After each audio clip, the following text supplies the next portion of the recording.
And next, Chris Moore. Chris, you've got 5 minutes, and I'll give you a kind of a 1-minute warning, if I may. Excellent, thank you very much. Thank And you. I, like Keith, used to sit over there as well, not there, but I had the privilege of working at the City of Edmonton from 2008 to 2014, and also was responsible for the city's open data initiative. We were the fourth city in the country after Toronto, Vancouver, and Nanaimo to launch.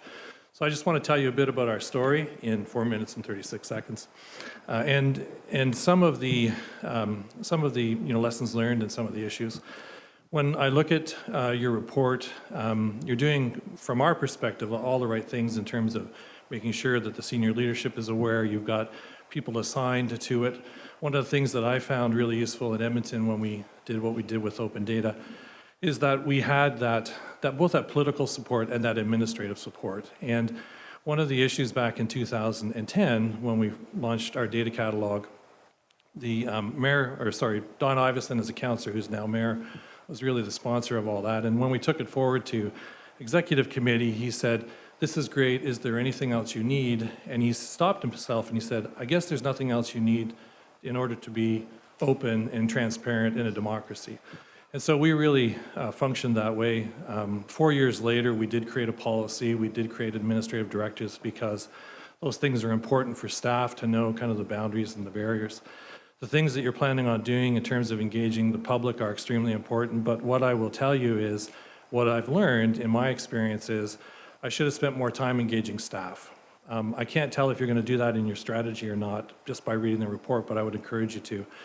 Only because staff are on the front lines of information, and they're the ones who are thinking about, maybe this could be released, maybe this shouldn't be released, what are the risks associated with that?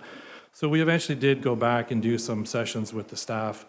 And it's one of those things where it's good to talk about things in your own house before you go outside, to the neighborhood. We kind of did it the other way, so lesson learned.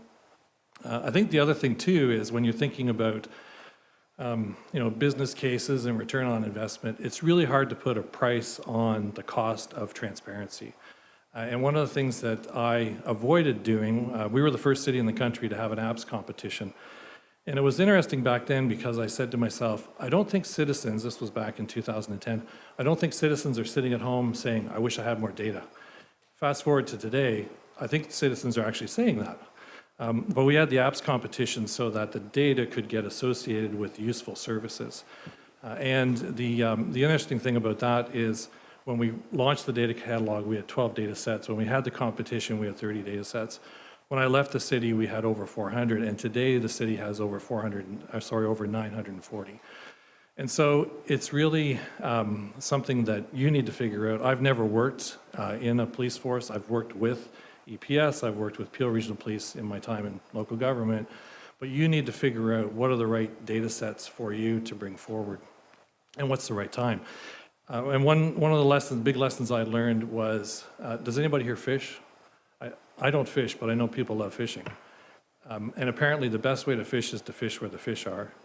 And when we did our work with open data in Edmonton, we worked with the early adopters, the people who said, yes, we have information and we think it's useful.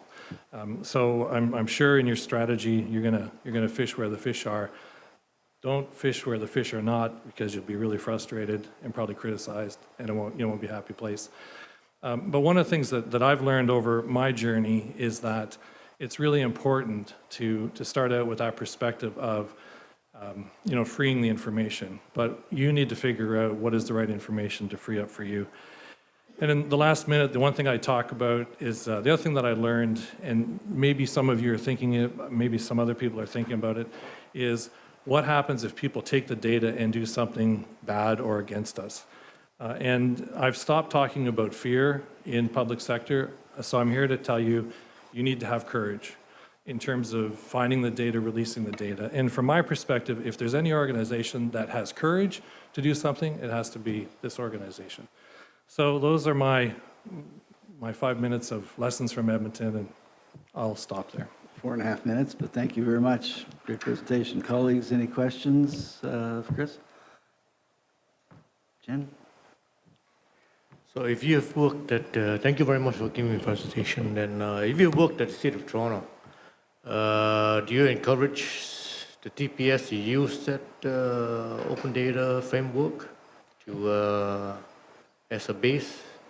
to Yeah, start? so, yeah, great question. And what I would encourage you to do is to consider it, to evaluate it.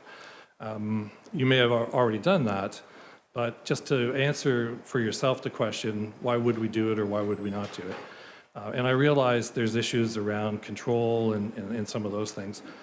In Edmonton, because we started our open data catalog in 2010, and we were the first in the province and in the area, we ended up hosting data for the police, for the school board, and others, just because we had the means. And so I think it's just, you need to answer for yourselves, do you do that or do you not do that, and why not? And it is an interesting point. The open community is very active, and it's not like you have to justify your position, but you just need to know yourself that why you're doing it.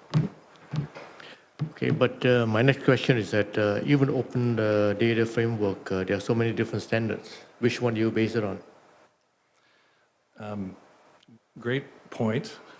What I would defer to right now is there's a fantastic piece of work happening in Toronto called, and the city's aware of it, and I think some of the police data is there, is the World Council on City Data, which has an ISO standard.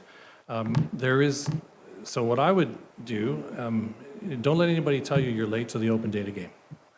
Tell everybody you've strategically waited to this time, and now you're going to leapfrog. Yeah. Thank you for promoting open data world. I mean, I know Patricia, I've met with her a couple of times, and they have their ISO standard certified. Yeah, and Thank I you. would, in your initiative, you have the opportunity to push for standards as well, too, right? So, Your questions, colleagues? Shelley? Would you say it's not, would you say it's not so much push for standards as well? Maybe that's the most important thing now, because we are in the game. Police service and the city are in the game, but there seems to be a varied opinion in the community as to when they think data should be available and when it isn't. So is standards really the most important exercise right now? So standards are important because they need to be resolved. When I was in Edmonton, and I would work with the community, people like these people here, as the CIO, they would come to me and say, we just want one thing, all of your data. And I said, I'm sorry, I cannot give you all of my data, so let's talk about what you're looking for and why.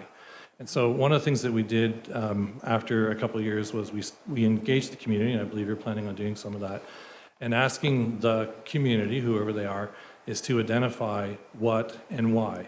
And it's not for them to justify it, but you have to go to work to prepare it. And so it's a matter of prioritization. So I believe standards are important only because nothing exists right now, and we all need to work together to work on that. Right. Okay. I'll have some comments on that later. Thank you. Any other questions, colleagues? If not, Chris, thank you very much. Great, thank you.